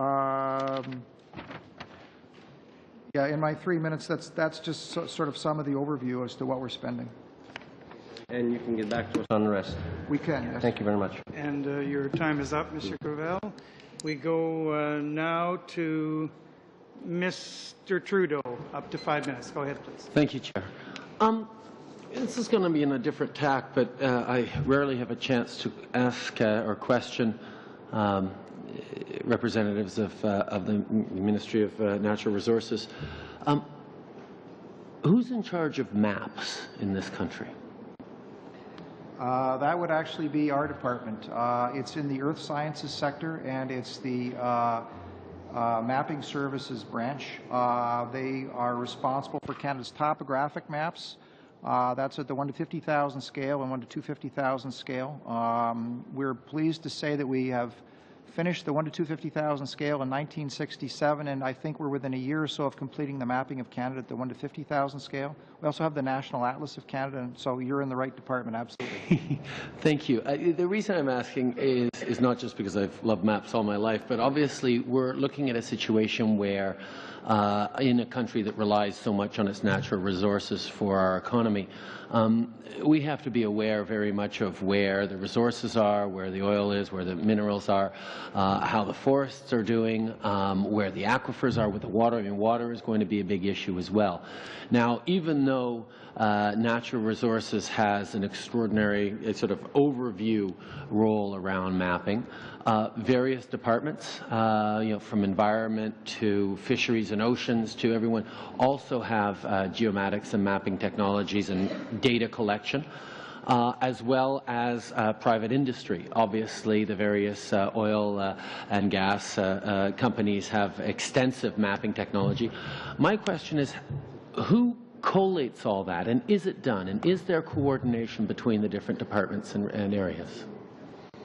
Well, Mr. Chair, this is actually a question that's near and dear to my heart. As the former ADM of the earth sciences sector, my previous job, I can tell you a little bit about that. The Interagency Committee on Geomatics, for example, is the group that coordinates that between the federal government. So you're right, Natural Resources Canada will provide a lot of the base mapping for the country, but then there are a number of major user departments, Fisheries and Oceans, Environment Canada, National Defence. For example, when we had the ice storm back in the 1990s, National Defence mobilized and they basically ran the whole operation on our topographic maps. Back in those days, we were still printing paper maps, so we had our printing presses working 24 hours a day, 7 days a week to provide National Defence with those topographic maps. But geomatics, it's the emerging area that combines maps on computers, remote sensing information, and the ability to analyze it. And that's increasingly what the federal government does in terms of bringing its information together. I had experience in this when I was working in the avalanche safety industry out in the West, where different ski resorts and guide operations would collate all their data in a central area, so we'd have a specific. I know the challenge is in making sure the data is always collected with similar resolutions and details. This Interagency Committee on Geomatics, who chairs it, how often does it meet, and when was the last time it met? I have to defer to my colleague who's the current ADM, but I know when I was the ADM there, it met a couple of times a year. It was a group that was at the Assistant Deputy Minister level. I know, for example, some years ago, we put together a major program which was looking at bringing the mapping of the Government of Canada together. And I think that program was so successful in the first 5 years, it was renewed for another 5 years. So there's been a lot of work that has been done between departments to ensure that its mapping information works together. It works fairly well together right now, and they say that standards never happen by accident, and it's been a lot of work, but actually I think we've done a pretty good job of it. One short follow-up then. I was meeting with fellows from the Geomatics Industry or Association of Canada, and they expressed concern actually that the Interagency Committee on Geomatics hasn't been meeting as regularly or working as effectively as possible. So I, on behalf of the committee, would be interested in finding out if if indeed it has slowed down or if there's just a realignment, and I'd very much like to encourage it to continue because it is an extremely important, not just knowledge base, but economic base for our country. Mr. Chair, again, I think we would take that on notice and we would get back to you with fuller information. I would mention as well there's a federal, provincial, territorial group which also coordinates the mapping between federal government, provinces, and territories, as they also have significant map information as well. All right, thank you, Mr. Trudeau. We go now to Mr. Trost for up to 5 minutes. Thank you, Mr. Chair. I notice here in the material we've been giving that it's been noted that the Nuclear Safety Commission is being allocated an extra $13 million this year. And whenever I see extra money for a regulatory body, I'm always of two minds. And the question is it more resources so things can be done more efficiently, or is it more resources so there's more duplication? But I was wondering if you could give me sort of a background as to why the Safety Commission needs extra resources, and particularly how they benchmark the effectiveness of these new resources coming in. What's the particular thinking? Is it to increase efficiency? Is there a greater workload? And give me some of the background behind this extra $13 million. Mr. Chair, I could start out by saying that, again, this is in Supplementary Estimates B. It's $13.3 million, and maybe I can just sort of walk through what some of the items are. And I do have the Director General responsible, actually, for that program. That if I can't provide enough detail, I'll call him to the table. The first item about address workload pressures associated with fee-exempt licensees. This is something that CNSC has done for a number of years now. And this is basically just continuing to provide ongoing money for them. This is it's for non-recoverable activities required to fund fee-exempt licensees. These are things like hospitals, research and academic institutions, and other activities that CNSC undertakes to ensure the protection of health, safety, security, and the environment. The second one is funding from regulatory services. Again, that's part of that. You jump down, they have a number of transfers that go back and forth between National Defence and NSERC, and again, those are basically agreements that they have with them. So the greatest bulk of that really is the fee exempt for non-cost recoverable activities, where it's basically working with hospitals and others where they do not recover the costs because they're not profit-seeking organizations. So are we seeing an uptick in the workload for, as you said, hospitals? I'm sure universities, if memory serves me correct from other times I've been on this committee, are generally part of that. Is that because of greater research? Is that because of changes in medical? What is driving the need for the extra $13 million? Yeah, Mr. Chair, let me start, and I'm going to ask if Jonathan Will, our Director General for the Electricity Branch, could come and maybe address it in a bit more detail than I do, because it's actually his file. We have seen the workload has been actually increasing for Canadian Nuclear Safety Commission in this area. Jonathan, could you maybe give a little bit more background on that? Yes. The workload from this activity, as Mr. Corey mentioned earlier, has increased in this area. However, it is an increase from previous years. It is consistent with the amount of money they've been receiving since 2008, in fact. Okay. Well, then let me ask a more generalized question in regard to spending on regulations. How do we benchmark the effectiveness of our spending when it comes to regulatory bodies? In our study on Northern Development, we've been hearing continual frustration on regulatory delays for approvals and duplication and things of that nature. How is the department measuring its effectiveness in pushing through effective regulatory reform? And if you could give an example, the Major Projects Office springs to mind, that would be appreciated.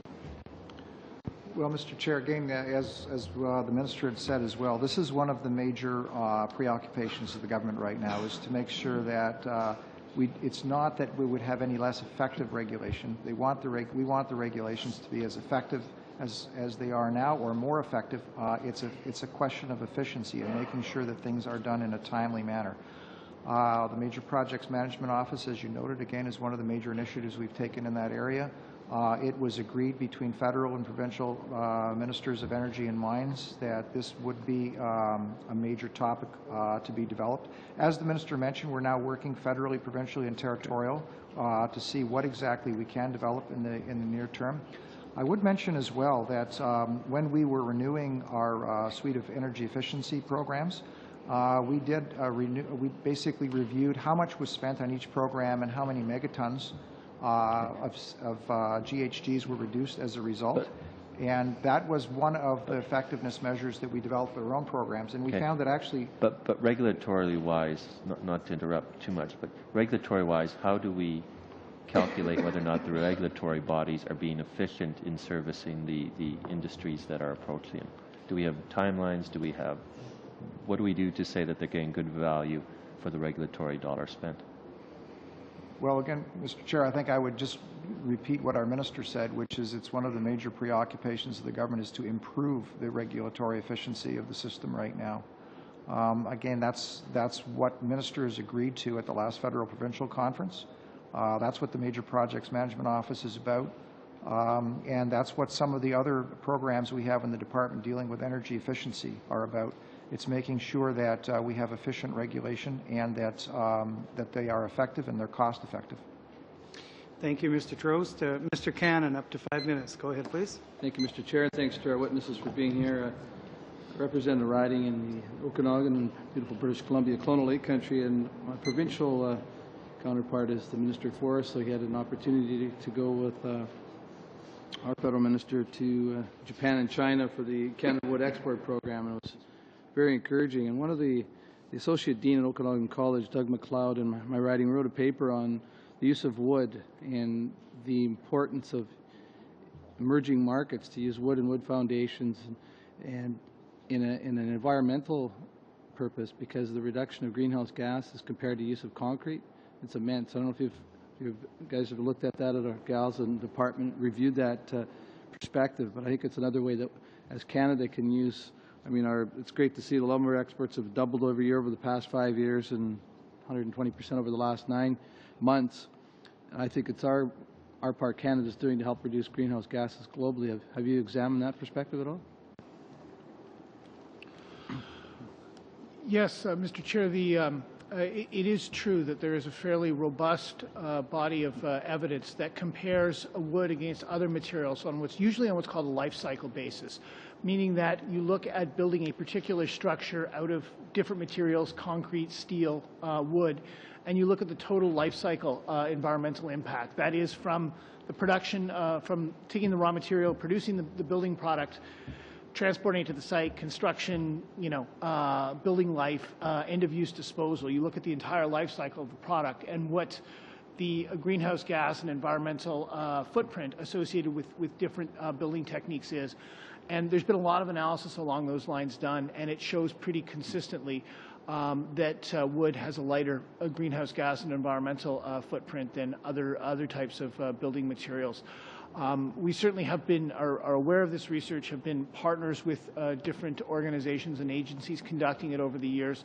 And it is, particularly in the international marketing of wood, when we're trying to encourage people who don't have a deep culture of building with wood, that it's something they should consider.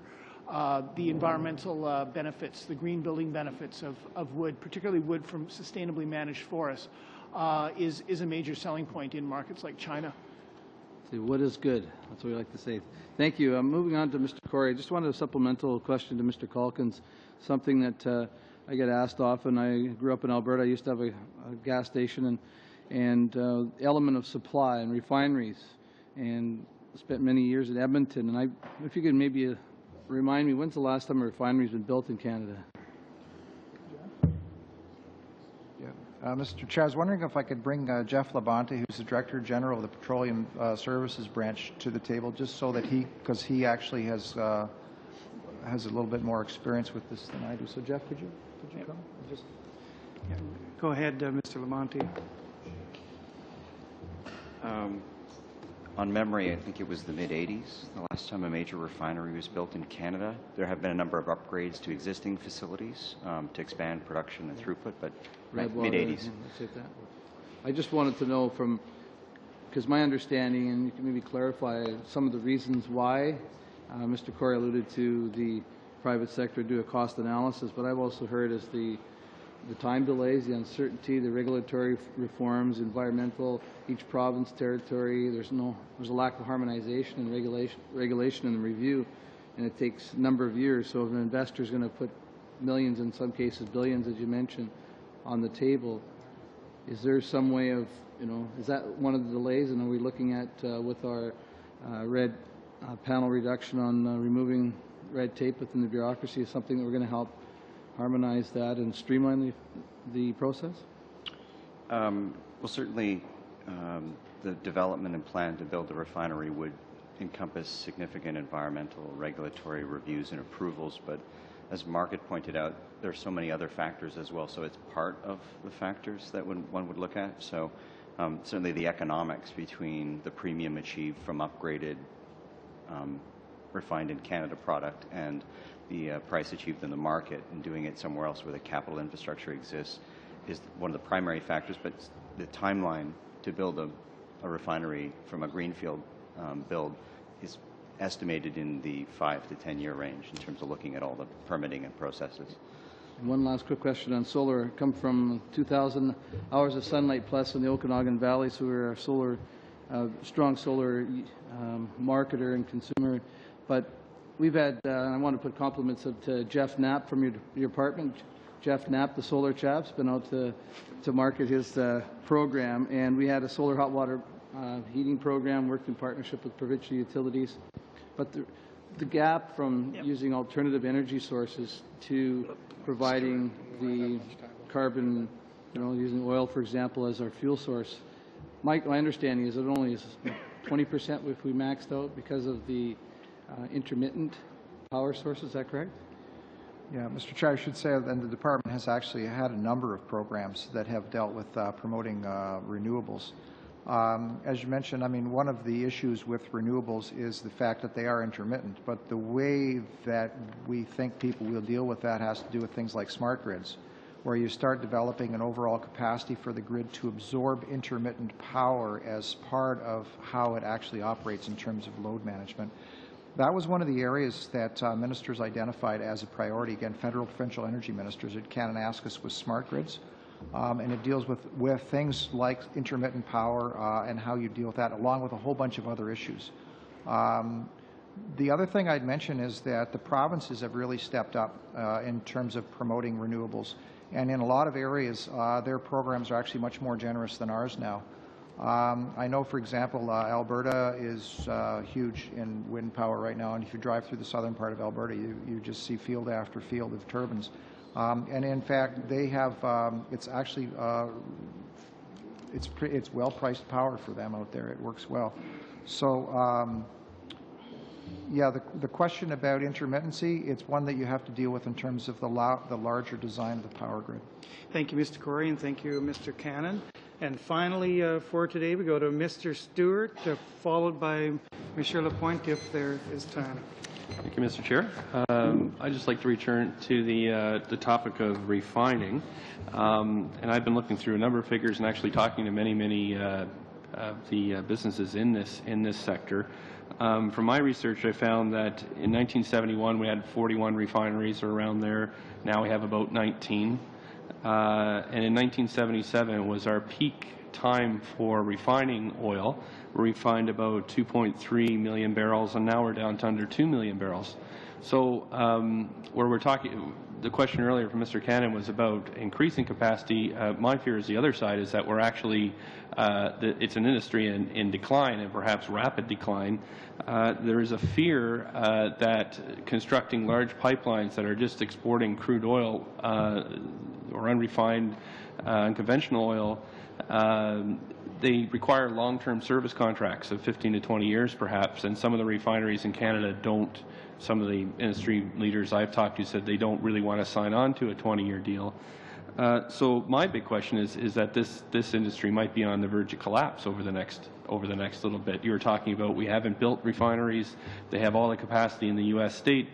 So we might be in this absurd position where the oil is crude is exported out, and then we buy back gasoline at the cost of our own refineries, our own refining industry. So my question is, has this been discussed? We've been hearing lots about pipelines, Keystone, Enbridge, Trans Mountain TMX, these three giant pipelines. Has there been any discussion about the future of the refining industry and what we can do at least to keep what we've got, or is it just all for naught and we should just throw up our hands and say it's dead? I think that's a complex set of questions. Maybe I could try and deal with certain stages of it. You're correct that the number of refineries in Canada has been declining in terms of number, but the throughput in terms of volume being refined is actually increasing and has increased since the 70s.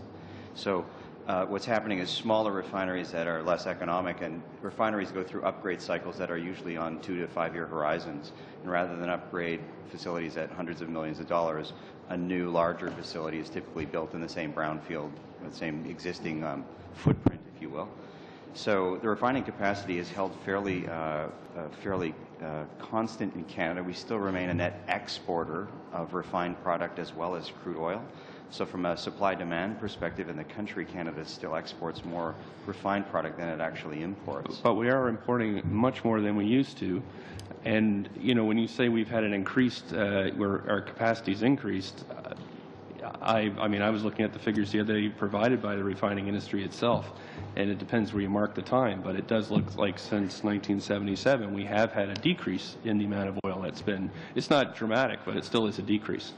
I think you have to also look at the demand profile as well. So from a demand perspective in the refining industry and the downstream, if you will, or the midstream part of the oil and gas sector, Canada's demand profile has been fairly flat as well. Mm-hmm. So from an investment point of view, from a market point of view, with a market-driven refining sector, the market is being served by the existing capacity that we have. You do see some flows that differentiate themselves in different parts of the country, particularly the U.S., where we have integrated transportation systems. So in New Brunswick, for example, New Brunswick is a net exporter of substantial amounts of refined product to the upper eastern United States, whereas in the sort of Great Lakes region, you tend to see some flows that go back and forth depending on the seasonality. So you have a number of variables that go on. There's also the maintenance cycle of refineries. Can I just okay, Mr. Stewart, we have to have the votes on these various groupings that we've been dealing with the supplementary estimates on. And that's going to take hopefully just a couple of minutes. So we'll have to thank you and dismiss the witnesses. But let's get right to the votes. And a reminder to everyone that you could vote to reduce the amount, but not to increase. So I will start in the usual format with shall vote 1B carry. Carried. Shall vote 5B carry. Carried. Shall vote 10B carry. Carried. Shall vote 15B carry. Shall vote, that was carried. Shall vote 20B carry. Carried. Shall vote 25B carry. Carried. Shall vote 30B carry. And finally, shall I report the votes under Natural Resources to the House? Is it agreed? Agreed. Thank you all very much for expediting that process, and thank you all for your input at the meeting today, and we'll see you again on Wednesday.